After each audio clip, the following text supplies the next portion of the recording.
An unbearable mystery continued to confound investigators. FBI data confirmed the anomaly. Abductions of seniors over 80 were less than 1% of all cases.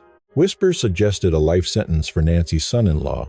The recording would make the reason chillingly clear. That evening, he was family, sharing dinner, laughter, and a final goodnight. Hours later, his voice was captured on a call, detailing his next move while she was still inside the house. It was theorized their clothes had been incinerated. The vehicle was gone, but video from a neighbor miles away proved indestructible evidence. In the interrogation room, FBI agents played the tape. A subtle shift occurred within him. It wasn't dramatic. His hands, once flat, began to slowly clench, knuckles turning white. After 60 minutes, a meticulously crafted narrative began to completely unravel. The case broke at that moment. Everything that followed stemmed from that one silent collapse. This is the story of how a disappearance utterly demolished trust. For 73-year-old Nancy Guthrie, it began as a typical evening with her famous pot roast. A recipe from her husband's time, she called it her Sunday best, no matter the day. She had joked that night about the recipe, a secret she would never write down. Laughter filled the room, a deceptive feeling of safety.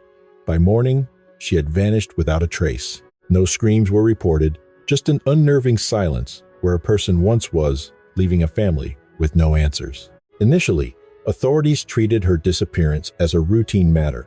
It appeared to be a common case, a missing senior, perhaps disoriented, or on an unannounced visit. But this case defied expectations.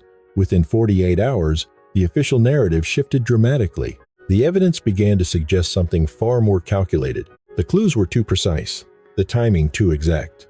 The suspect was not some unknown predator. It was an individual who had shared her table only hours before, someone she trusted implicitly. The case fell to Special Agent Renee Caldwell of the Charlotte Field Office. She would later recall the initial hours as a state of controlled urgency. The investigation was a meticulous sweep, anything but a casual inquiry. As the family filed reports, every text and financial record was already under intense review. The evidence pointed not just to foul play, but to one man, with growing certainty. By day 2, the question was not if Derek Guthrie was involved, but how. The challenge was proving it before he realized the net was closing around him. The danger in this race against time was Derek's nature. He was not an impulsive man. The clean scene and timed absence suggested a meticulously planned act. Panic does not produce such cold precision. Planning does. A planner also destroys evidence when threatened. Agent Caldwell understood this and acted swiftly. When federal agents arrived before dawn, the case against him was already taking shape. Piece by piece, the evidence mounted. He was completely unaware of the weight of it all. The arrest came at 5:30 in the morning. The timing was tactical, as it always is. A subject is pulled from sleep, placed in a sterile room, their thoughts still clouded. Sometimes, the facade cracks before they know they are wearing one. Derek Guthrie wore such a mask. His confidence was the first warning sign. Innocence often presents as fear or a desire to help. He immediately waived his right to counsel, dismissing the offer before it was fully made. He sat, leaned in, hands flat, and began his narrative. He was disturbingly convincing. For the first hour, his recall was impeccable, a detailed account of their final evening. He described the pot roast and the familiar stories Nancy told of her late husband. He even recalled her distinct laugh, the way she would cover her mouth with her hand. His story detailed escorting her to a chair and saying good night. Agent Caldwell listened, taking notes. She offered nods and posed minor questions. After nearly 60 minutes of his performance, she cued her partner, who set a laptop on the table. "There's something we want you to hear," the agent stated. The audio file was time-stamped 2:47 a.m., hours after he claimed to be home asleep. Then, his voice filled the room. "She won't be an issue anymore. We have to act before she can sign those new documents. The moment that will is altered, we're finished. Handle it." Caldwell studied his reaction. There was no shock, no wide-eyed disbelief. The actual response was more subtle and far more chilling. His hands, which had rested motionless on the table, began to clench deliberately. His fingers curled into fists, knuckles turning white. "That is taken out of context," he insisted. "Then provide the context," Caldwell pressed. But a real answer never came. He deflected, attempting to turn focus to his supposed accomplice, Marcus. Yet, The redirection was its own form of confession. Innocence doesn't need to deflect. Someone with nothing to hide would ask to replay the tape. They would demand to know its origin.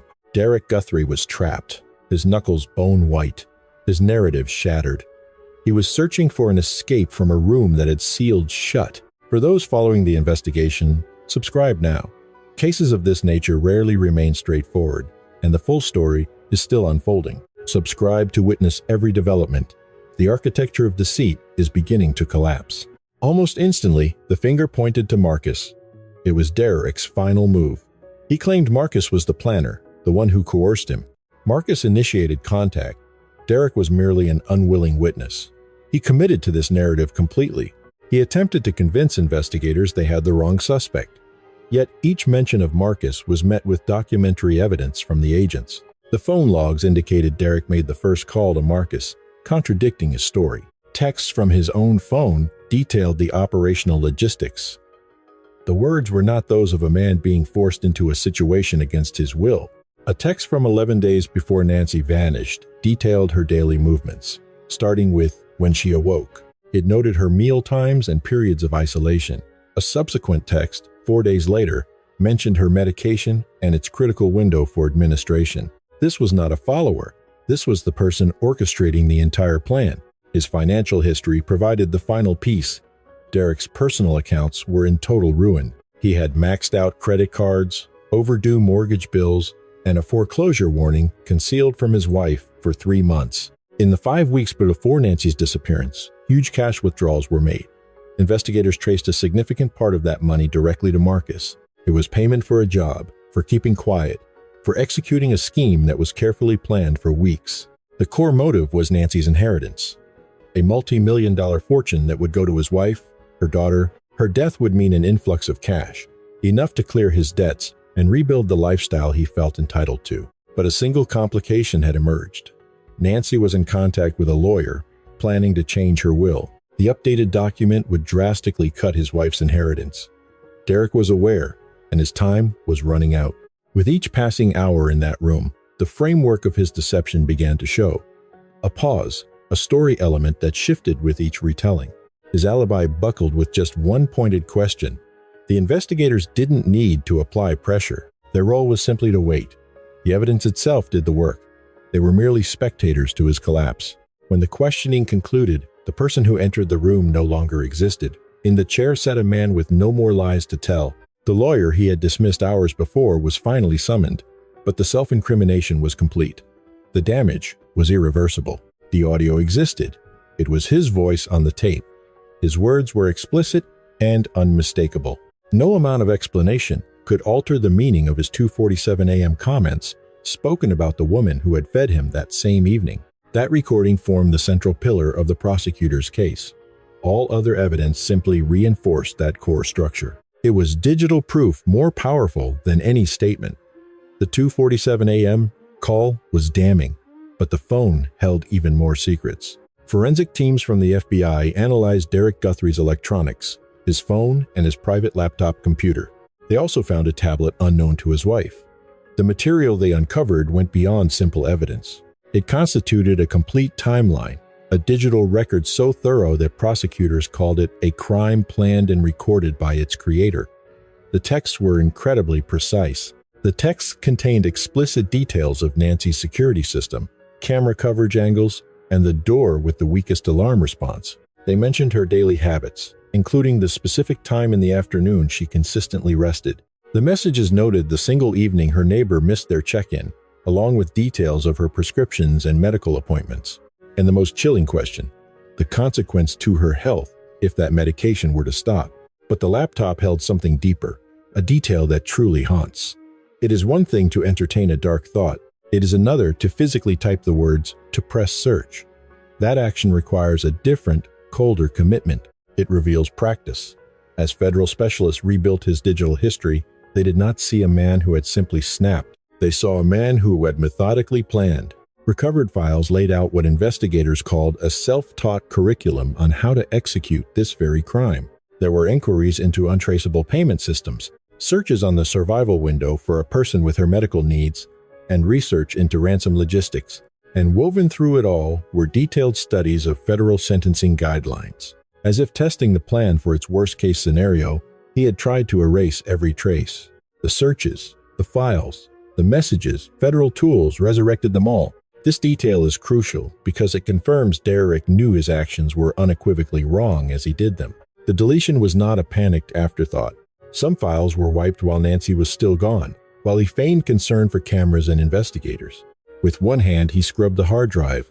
With the other, he offered to join the search party. It speaks to a profound coldness within him. Not a man out of control, but a man managing a dark project. And then, a piece of physical evidence grounded the entire timeline. Approximately 1.5 miles from the home, a single black glove was found in a roadside bush. Its appearance matched the one seen in doorbell footage from the night she vanished. A definitive link to Derek was not necessary. It fit perfectly within an already solid timeline.